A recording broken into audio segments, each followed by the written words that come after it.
जय हिंद। देखिए दोस्तों, आज अपन पढ़ेंगे निश्चित समाकलन। अनिश्चित समाकलन 9वीं प्रश्नावली थी अपनी, वो समाप्त हो चुकी थी दोस्तों। अपन पढ़ रहे थे निश्चित समाकलन, और निश्चित समाकलन के अंदर जो 10वीं जो अपनी प्रश्नावली चलती है बोर्ड एग्जाम 12वीं की बात कर रहा हूँ, और 12वीं के अंदर गणित की जो बुक है उसमें 10वीं जो प्रश्नावली है दोस्तों, वो 10वीं प्रश्नावली निश्चित समाकलन है। तो अपन पढ़ेंगे निश्चित समाकलन। निश्चित समाकलन के अंदर अपना 10.1 के सवाल पूरे हो गए दोस्तों। 10.1 से पहले जितने भी उदाहरण थे वो उदाहरण समाप्त हो गए अपने। उसके बाद 10.1 के बाद जितने भी उदाहरण थे वो उदाहरण भी समाप्त हो गए दोस्तों। और अब 10.2 की बात कर रहे थे, जिसका फर्स्ट सवाल मैंने बता दिया आपके लिए। आज अपन सेकंड सवाल और तीसरे सवाल की बात करेंगे, ठीक है। सेकंड के और तीसरे, ठीक है। तो इन दोनों सवालों काफ़ी इंपॉर्टेंट है दोस्तों। दोनों सवाल मतलब है छोटे छोटे सवाल, लेकिन कभी कभार क्या करते हैं, बोर्ड एग्जाम का जो पेपर होता है उसमें एक एक नंबर के जो सवाल आते हैं दोस्तों, उसमें इन सवालों को पूछ लिया जाता है। इसलिए अपन को कोई भी सवाल, चाहे वो छोटा हो चाहे वो बड़ा हो, अपन को छोड़कर किसी को भी नहीं चलना है, ठीक है।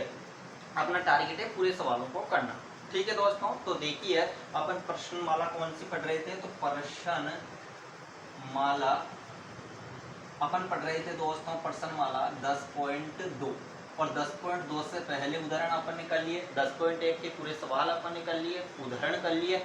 अब अपन 10.2 की बात कर रहे थे। 10.2 की जब बात कर रहे थे तो यहाँ पर फर्स्ट सवाल अपन ने कर लिया था। अब अपन आज बात करेंगे दूसरे और तीसरे सवाल की बात करेंगे, जो काफ़ी छोटे सवाल है, 3 नंबर में नहीं पूछे जाते, लेकिन कभी कभार हो सकता है पूछ भी ले, क्योंकि ज़्यादा इजी सवालों पर अपन ध्यान नहीं देते। अपन सोचते हैं ये तो बोर्ड एग्जाम में पूछा नहीं जाएगा, और बोर्ड एग्जाम में अक्सर होता ही ऐसा है कि वो इजी सवालों को वहाँ पर दे देता है और अपन यहाँ पर नज़रअंदाज कर देते हैं। इसलिए अपन को किसी भी सवाल को किसी भी प्रकार से नज़रअंदाज नहीं करना है, उसको अपन को कर देखना है, ठीक है। तो 100 में 100 नंबर तभी आएंगे जब पूरे सवाल अपन को आने चाहिए, चाहे वो उदाहरण हो, चाहे विविध के सवाल हो, चाहे प्रश्नावली के सवाल हो, पूरे सवाल आपको आने चाहिए। और यदि आपको किसी भी सवाल में किसी भी प्रकार से अनिश्चित समाकलन अपने पूरे पढ़े, उनमें से किसी भी सवाल में यदि आपको दिक्कत हो, परेशानी हो, तो मेरे YouTube चैनल पर पूरी 9वीं प्रश्नावली अनिश्चित समाकलन के उदाहरण, विविध के सवाल और प्रश्नावली के सवाल 9.7 तक पूरे बता रखे मैंने। फिर भी यदि आपको नहीं मिला हो तो आप कमेंट कर दीजिएगा, मैं दोबारा वीडियो बना करके YouTube पर डाल दूंगा। जैसे भी प्रश्नावली में आपको 12th की जो गणित की बुक चलती है उसके अंदर जिसे भी प्रश्नावली, कैसी भी कोई भी प्रश्नावली हो 1 से लगाकर 16 तक, जिसमें भी आपको प्रॉब्लम हो आप कमेंट कीजिए, मैं यूट्यूब पर उस प्रश्नावली को पढ़ा दूंगा। वैसे मैं पढ़ा ही रहा हूँ, ठीक है। अपन 10.2 पर आ चुके हैं।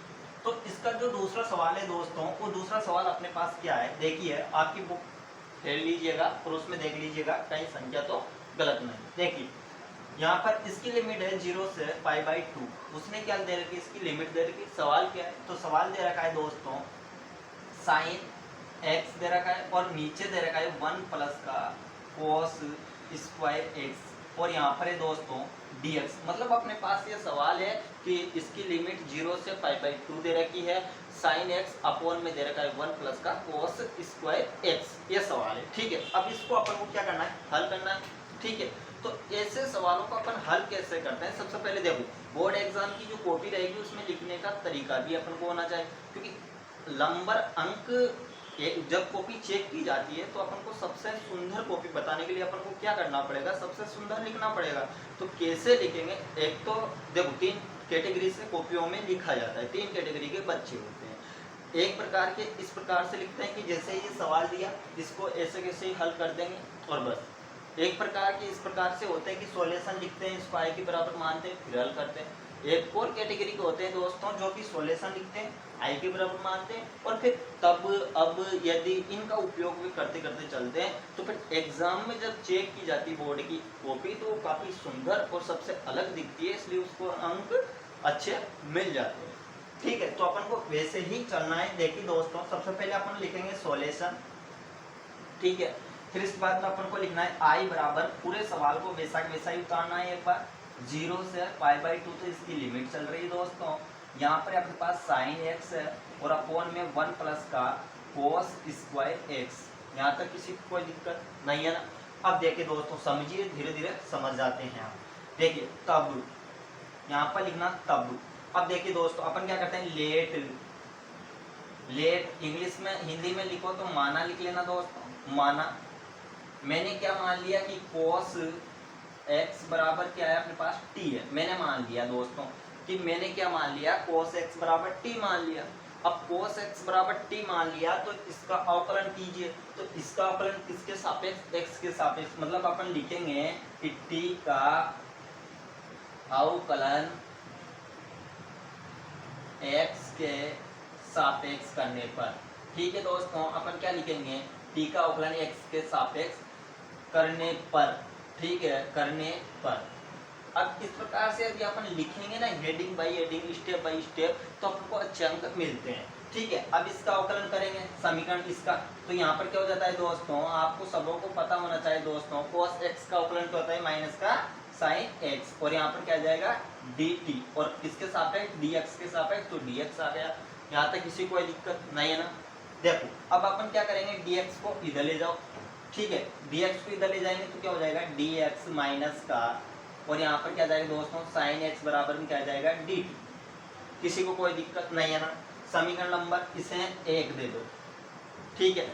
अब अपन को यह गलती बिल्कुल नहीं करनी है, जब भी अपन निश्चित समाकलन करेंगे तो बिल्कुल भी गलती नहीं करनी, क्योंकि अपन जल्दीबाजी में ज्यादा उत्साहित होकर के क्या करेंगे, अनिश्चित समाकलन जब अपने पढ़े हैं 9वीं प्रश्नावली, तो उसमें क्या करते थे, डायरेक्ट ऐसे प्रकार से सवाल आता था तो उसको डायरेक्ट मान को रख देते हैं। लेकिन ऐसा इसमें नहीं करेंगे। क्यों नहीं करेंगे, क्योंकि अपन निश्चित समाकलन पढ़ रहे हैं, न कि अनिश्चित समाकलन।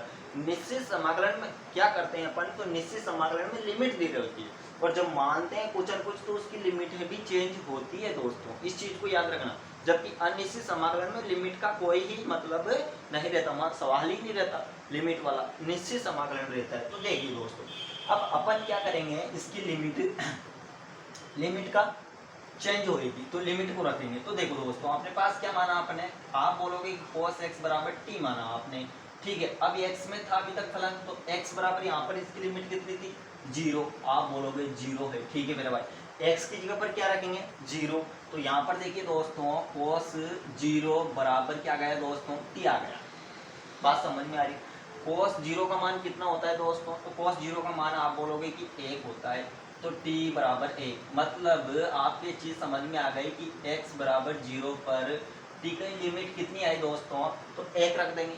फिर इसके बाद में देखो दोस्तों, x बराबर अपन क्या रखेंगे, π/2। ये देखो दोस्तों, इसकी लिमिट क्या है, x बराबर π/2। तो यहाँ पर x की जगह पर क्या रखेंगे दोस्तों, π/2। और आप सब जानते हो, पाई के मान तो जानते हो दोस्तों आप सभी, कि नहीं जानते, पाई का मान होता है 180। पाई का मान कितना होता है दोस्तों, 180। अब 180 को यहाँ पर रखेंगे और 2 का भाग देंगे तो कितना आएंगे, 90। और आपको ये चीज पता होना चाहिए कि cos 90 का मान कितना होता है दोस्तों, तो cos 90 का जो मान होता है दोस्तों, ये लिखिए cos 90, ठीक है, और t, तो इसका मान कितना होता है, तो आपको पता होना चाहिए भाई sin 90 का मान कितना होता है। तो भैया sin 90 का मान देखते हैं तो 1 होता है, मतलब इसका विपरीत हो जाएगा तो 0 हो जाएगा, अपन उल्टा, ठीक है, उल्टे चलते हैं ना, तो इस प्रकार। तो यहाँ पर क्या जाएगा दोस्तों, 0 बराबर t। मतलब अपन को ये भी सिद्ध कर दिया कि x बराबर π/2 पर t का मान क्या है, 0। मतलब लिमिट भी चेंज हो गई 0 की जगह पर, क्योंकि अभी तक फलन x में था, इसलिए मैंने x बराबर माना, x बराबर 0 लिखा, फिर x बराबर π/2। अब t में चेंज हो गया तो लिमिट भी पूरी चेंज हो जाएगी। इसका स्क्रीनशॉट ले लीजिए आप, फिर इसके बाद में अपन आगे बढ़ते हैं, ठीक है। तो अब देखिए दोस्तों, अब अपन क्या करेंगे, अपन को लिमिट भी चेंज कर लिया, आपने स्क्रीनशॉट भी ले लिया होगा, ठीक है। तो सारी चीजें अपन ने चेंज इसकी कर ली। अब अपन क्या करेंगे दोस्तों, तो अब अपन देखिए इधर से, देखिए दोस्तों, अपने पास सवाल क्या था, 0 से π/2 था, और यहाँ पर क्या था sin x का, यहाँ पर क्या था 1 प्लस का cos स्क्वायर x और dx। ये सवाल अपने पास था, बिल्कुल सही लिखा, ठीक है। अपन ने माना था, क्या माना भैया, तो माना, अपन ने माना था दोस्तों cos x बराबर t, इसका अवकलन किया था, तो अपने पास क्या था माइनस का dx और sin x बराबर में, देखो मैंने वो सारी चीजें उधर लिख दी, आपने स्क्रीनशॉट ले लिया होगा, अब मैं डायरेक्ट लिख रहा हूँ, ये आ गया था। फिर हमने x बराबर 0 रखा इसमें, तो अपने पास t का मान कितना आया, तो आप बोलोगे 1 आया, क्योंकि cos 0 का मान 1 होता है। मैंने x बराबर π/2 रखा, तो मतलब cos 90 का मान कितना आया, तो t बराबर 0 आ गया। यहाँ तक किसी कोई दिक्कत नहीं है ना। अब इन सारी चीजों को अपन यहाँ पर रखते हैं, ठीक है।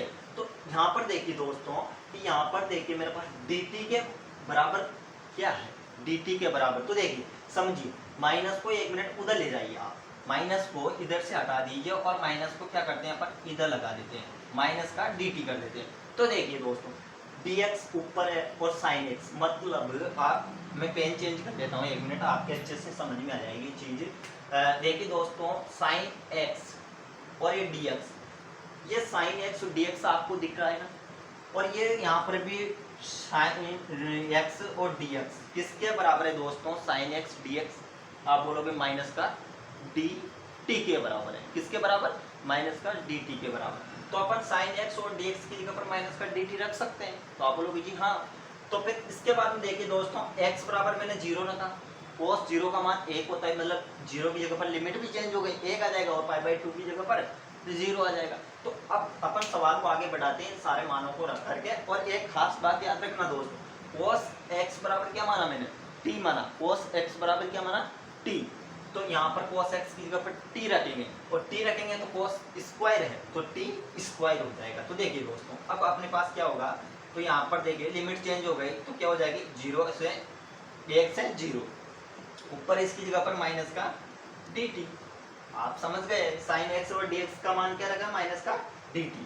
अब देखिए 1 का 1 प्लस का चिन्ह, cos स्क्वायर x, यहाँ पर cos x बराबर t था, तो स्क्वायर आ रहा है तो t स्क्वायर, यहाँ तक किसी कोई दिक्कत नहीं है। अब समाकलन किसके सापेक्ष करना है, तब है ना, अब समाकलन अपन को किसके सापेक्ष करना है, तो ये तो आपको पता चल गया कि मुझे तो यहाँ पर 1 आएगा, ठीक है, आपको पता चल गया दोस्तों। इस माइनस को बाहर ले लीजिए और यहाँ पर dt अपॉन 1 प्लस का t स्क्वायर। अब आपको ये चीज आनी चाहिए, इसका समाकलन तो डायरेक्ट होता है, देखो 9वीं प्रश्नावली में आपने पढ़े होंगे, मैंने पढ़ाया है। तो इसका समाकलन होता है दोस्तों, देखिए समाकलन का चिन्ह आता है, लिमिट को अभी मत लो क्योंकि अनिश्चित समाकलन पर जा रहे हैं, 9वीं प्रश्नावली वहां से सूत्र इसका निकालेंगे। 1 प्लस का x स्क्वायर और dx, इसका सूत्र क्या होता है, यहाँ पर लिख लेना दोस्तों सूत्र, और इन चीजों को आप बोर्ड एग्जाम की कॉपी में भी लिखना, इन सूत्रों को दिखाना ताकि सुंदरता बन जाएगी सवाल। तो देखिए दोस्तों इसका क्या होता है अपने पास समाकलन tan इनवर्स x प्लस का c, ये इसका सूत्र होता है, ठीक है दोस्तों। अब अपन क्या करेंगे, यहाँ पर मात्र x है, यहाँ पर क्या है t है, इतना ही फर्क है, ठीक है। तो x की जगह पर यहाँ पर क्या जाएगा t, तो इसमें लगाते हैं दोस्तों इस सूत्र को, तो अपने पास माइनस का चिन्ह tan इनवर्स आ जाएगा दोस्तों, और x की जगह पर यहाँ पर t है, इसलिए यहाँ पर क्या जाएगा t और प्लस का क्या जाएगा c। अभी तक अपन ने क्या कर लिया, समाकलन सब कुछ कर लिया, लेकिन लिमिट भी तो है इसके साथ साथ में, लिमिट को मत भूलना। अब क्या करते हैं, लिमिट का मान रखते हैं, तो देखिए माइनस के चिन्ह को बाहर ही रहने दीजिए, tan इनवर्स t की जगह पर क्या रखेंगे 0, माइनस का चिन्ह tan इनवर्स और t की जगह पर 1 रख दो, और प्लस का क्या लिख दो दोस्तों c, ठीक है। अब देखिए अब अपने पास आंसर क्या आ गया, तो tan इनवर्स 0 का मान क्या होता है, tan इनवर्स 0 का मान क्या होता है दोस्तों 0, इसको चूंकि लगा करके नोट कर लो कि tan इनवर्स 0 का मान क्या होता है 0, तो यहाँ पर क्या जाएगा 0, और इसका tan इनवर्स यहाँ पर लिख लेना दोस्तों, tan इनवर्स 1 का मान कितना होता है, तो 45 डिग्री, कितना होता है 45 डिग्री, और 45 डिग्री को अपन कैसे लिखते हैं, तो आपको पता होना चाहिए π/4, पाई क्या लिखते हैं 4, तो यहाँ पर क्या जाएगा π/4, ये माइनस का चिन्ह तो चल ही रहा है अपने साथ, और यहाँ पर तो ये 0 माइनस का π/4, यहाँ तक किसी को कोई दिक्कत, प्लस का c। अभी माइनस का अंदर जाएगा तो माइनस माइनस क्या होगा प्लस का, तो प्लस का 4, ये प्लस का c, और ये क्या आ गया दोस्तों अपना आंसर आ गया। तो इस प्रकार से इन सवालों को करना दोस्तों, न कि अपन को जल्दीबाजी नहीं करनी है, विशेष तौर से याद रखना है, निश्चित समाकलन के अंदर लिमिट का याद रखना है, फिर अपन जो मानते हैं उसमें लिमिट रखते हैं, लिमिट चेंज होती है, फिर उस मान को अपन यहाँ पर देखते हैं और यहाँ से कुछ न कुछ को हटा देते हैं, फिर इसका समाकलन करते हैं, जो सूत्र लिखते हैं उसको भी कॉपी में नोट करना है, कॉपी में बोर्ड एग्जाम की कॉपी में अपन को बताना है कि भैया ये सूत्र लगाया, जिसके माध्यम से हमने इस समाकलन को किया, और हम जानते हैं tan इनवर्स 0 का मान 0 होता है, tan इनवर्स 1 का मान 45 डिग्री होता है, इसलिए π/4 आ गया, मतलब इसका आंसर क्या आ गया π/4 आ गया। यहाँ तक किसी कोई दिक्कत नहीं। अब अपन सवाल नंबर तीसरे को देखते हैं दोस्तों, सवाल कौन से को देखते हैं अपन तीसरे को, यानी कि अपनी जो प्रश्नावली है 10.2, इसका तीसरा जो सवाल है वो भी अच्छा सवाल है दोस्तों। एक बार 3 नंबर में पूछ भी लिया गया, क्योंकि वो अपने पास क्वालिटी वाला सवाल है दोस्तों, ठीक है। उसमें क्या अपन को अवकलन करना होता है, यहाँ पर तो अपन क्या नवी प्रश्नावली करके आए ना, इसलिए अपन को इजी भी लगता है, लेकिन वो सवाल भी बढ़िया सवाल है। देखिए तीसरा सवाल आपकी बुक में क्या दे रखा है, उसको सोचिए।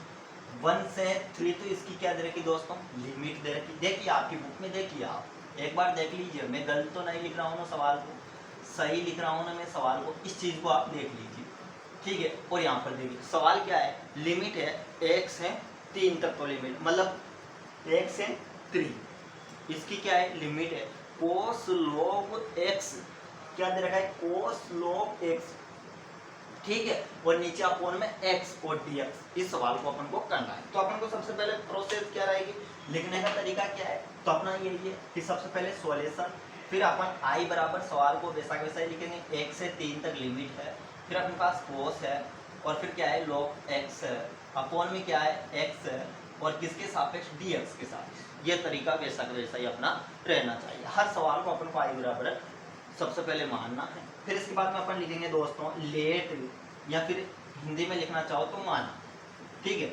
और अपन लिखेंगे log x बराबर मैंने मान लिया t, क्या माना t। अब अपन क्या करते हैं दोस्तों, इसके बाद अगली स्टेप क्या करते हैं, आपको सारी स्टेप पता होना चाहिए। अपन मानते हैं, उसके बाद में क्या करते हैं अवकलन, तो t का अवकलन किसके सापेक्ष करेंगे दोस्तों, अवकलन x के सापेक्ष करने पर, पूरी लाइन लिखना आप, करने पर, ठीक है दोस्तों। अब इसका x के सापेक्ष अवकलन करेंगे तो log x का अवकलन क्या होता है, विपरीत होता है, समाकलन क्या होता है 1/x का log x, तो मेरे भाई log x का अवकलन क्या होगा, तो आप बोलोगे 1/x, तो इसका क्या हो गया दोस्तों अवकलन हो गया, और इधर क्या आ जाएगा dt, किसके सापेक्ष x के सापेक्ष, इसलिए dx। अब dx को इधर ले जाइए आप, तो dx को इधर ले जाओ, इधर क्या है 1/x है, बराबर में क्या है dt। यहाँ तक किसी को कोई दिक्कत है क्या, बिल्कुल भी नहीं है। अभी तक अपना ये काम हुआ, क्योंकि अपन निश्चित समाकलन कर रहे हैं ना कि अनिश्चित समाकलन। निश्चित समाकलन कर रहे हैं तो लिमिट चेंज करनी पड़ेगी।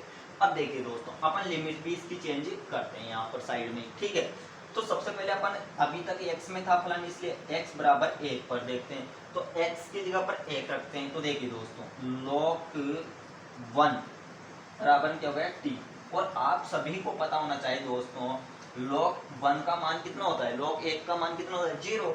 तो आप लिख सकते हो x बराबर 1 और t बराबर 0 आ गया, मतलब x बराबर 1 पर लिमिट का मान क्या है दोस्तों, t का 0 आ गया। अब इसके बाद में देखो दोस्तों, x बराबर अपने पास 3 है, एक लिमिट कितनी है 3, तो 3 को रखो, तो log 3। अब इसका मान तो अपन को निकालना पड़ेगा, इसका मान क्या करना पड़ेगा दोस्तों, कैलकुलेटर में निकालना पड़ेगा। तो अपन क्या करते हैं, अभी तक इसको वैसा का वैसा ही छोड़ देते हैं, ठीक है। मुझे भी पता नहीं, आपको भी पता नहीं बुक में किस प्रकार से आंसर दे रखा है, हो सकता है उसने log का मान निकाल करके आंसर दे रखा हो सकता है log वैसा का वैसा ही दे रखा हो, तो अपन वैसा का वैसा ही रख देंगे, ठीक है, बुक के हिसाब से चलेंगे। तो अभी तक ऐसा ही रख दो, ठीक है। तो x बराबर 3 पर अपन क्या लिख देंगे, log की 3। अब इस सवाल को अपन आगे बढ़ा देते हैं, अब तो अपना आंसर आना इजी हो गया, क्योंकि सारी चीजें अपन ने कर ली। अब देखो दोस्तों, सबसे पहले अपन लिखेंगे अब अपन क्या करेंगे दोस्तों, अब अपन ये काम करेंगे, देखिए log x की जगह पर क्या आ जाएगा दोस्तों, t आ जाएगा। ये तो आपके समझ में आ गया कि log x की जगह पर t, मतलब यहाँ पर क्या आ जाएगा t। और देखिए दोस्तों, मजे की बात देखिए, मैं दूसरे पेन से अंडरलाइन कर देता हूँ ताकि आपके समझ में सारी चीजें आ जाएगी। देखिए दोस्तों, बटे में क्या है दोस्तों, ये तो ऊपर है ना, तो ये मान और ये मान क्या है, बटे में आ रहा है, मतलब यहाँ पर ये मान और ये मान क्या आ रहा है, dx अपॉन x है ना, dx अपॉन x है ना दोस्तों। देखो dx upon x, dx upon x, ये किसके बराबर है, तो आप बोलोगे dt के बराबर है। किसके बराबर है, dt के बराबर। dt के बराबर कौन सा मान है, तो आप बोलोगे dt के बराबर है dx अपॉन x।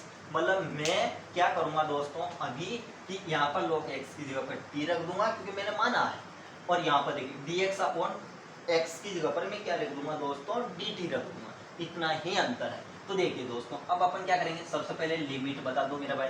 तो x बराबर 1 पर मैंने क्या लिमिट देखी उसको समझिए। x बराबर 1 पर मैंने क्या लिमिट आई मेरे पास, log 1 का मान कितना होता है 0। मैं चाहूँ तो 0 भी रख सकता हूँ, और मैं चाहूँ तो आपको यदि पता नहीं हो log 1 का मान, तो आप 1 ही रख दीजिए, थोड़ी देर ऐसे रख दीजिए आप, तो log 1। ठीक है, कोई टेंशन नहीं, क्योंकि इसका मान तो आप नोट कर लो, log 1 का मान हमेशा 0 ही होता है मेरा भाई, ठीक है ना। अब ये रख दिया, अब क्या log 3 का मान कितना था, तो log 3 है, क्योंकि हमने इसका मान नहीं निकाला, क्योंकि हमें अभी प्रश्न का उत्तर, प्रश्न जो है इसका उत्तर पता नहीं बुक में किस प्रकार से दे रखा है। यदि बुक में log का मान निकाल करके दे रखा होगा तो हम निकाल देंगे, नहीं दे रखा होगा तो नहीं निकालेंगे, वैसे ही लिख देंगे, ठीक है। तो देखिए दोस्तों, अब अपन क्या करेंगे, कोस, कोस का कोस रख दीजिए दोस्तों, ये कोस लिख दिया। अब इंपॉर्टेंट बात क्या है, log x है, तो log x मैंने t माना, इसलिए मैं यहाँ पर क्या रख दूंगा दोस्तों, t। आप चाहो तो कोष्टक लगा सकते हो, आप चाहो तो नहीं भी लगा सकते हो। तो यहाँ पर देखिए दोस्तों, अपन क्या लिख देंगे, t। ये चीजें आपके समझ में आ गई क्या सारी, आप बोलोगे जी हाँ। अब मजे की बात एक और है दोस्तों, देखिए dx अपॉन क्या है, x, dx, देखिए मैं इसको अंडरलाइन कर देता हूँ, यहाँ से अपने मान उठा लिया, ये देखो दोस्तों, एक तो यहाँ से मान उठाया, एक यहाँ से मान उठाया, तो देखिए dx upon x, dx upon x किसके बराबर है, dt के बराबर। तो यहाँ पर क्या रख देंगे अपन, dt, यहाँ पर क्या रख देंगे दोस्तों, dt। किसी को कोई दिक्कत लाइन से तो कोई मतलब ही नहीं है ना, क्योंकि सारे मान हट गया, ये मान आ गया।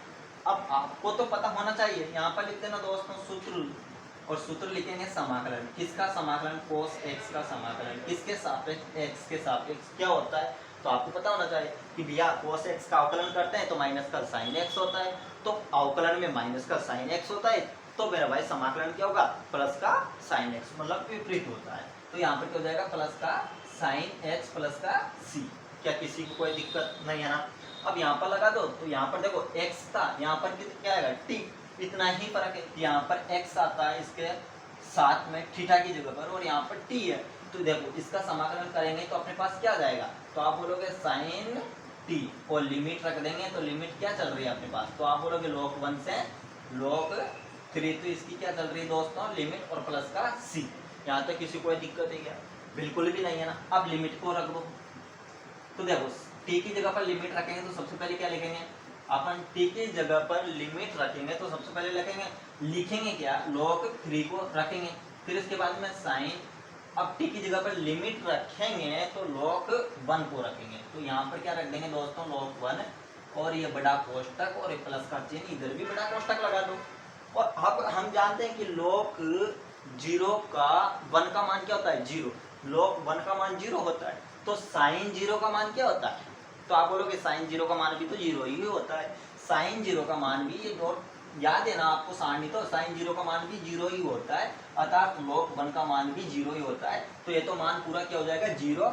तो अपन क्या, अपने पास मान जो आया, आंसर जो आया, जो क्या आया, sin log 3 आ गया, और प्लस का c, ये अपने पास क्या गया दोस्तों, आंसर आ गया। अर्थात अपन बुक में जाकर के आप मिला लेना, देख लेना, शायद मुझे लगता है sin log 3 ही इसका आंसर उसने दे रखा है, log 3 का मान निकाल करके नहीं दे रखा। ठीक है दोस्तों, तो इस प्रकार से सवाल है, काफी इजी है, छोटे छोटे हैं, लेकिन कभी कभार 3 नंबर में ये तो सवाल 2 बार आ गया, ये सवाल 2 बार पूछ लिया बोर्ड एग्जाम में, और 3 नंबर में पूछते हैं, इसलिए सारे सवाल को अपन करते हुए चलेंगे। जय हिंद, जय भारत दोस्तों, धन्यवाद। वीडियो को सब्सक्राइब कर लीजिए दोस्तों चैनल को, और अपने दोस्तों के साथ शेयर भी कर दीजिए। धन्यवाद। अगली वीडियो में मिलते हैं अपने अगले सवालों के साथ। यदि आपको किसी भी प्रकार से किसी भी सवाल में, किसी भी एक छोटा सवाल को लेकर के बड़े से बड़े सवाल में यदि आपको दिक्कत है तो आप कमेंट कीजिए, मुझे बताइए, मैं यूट्यूब पर उसका वीडियो डाल दूँ। धन्यवाद।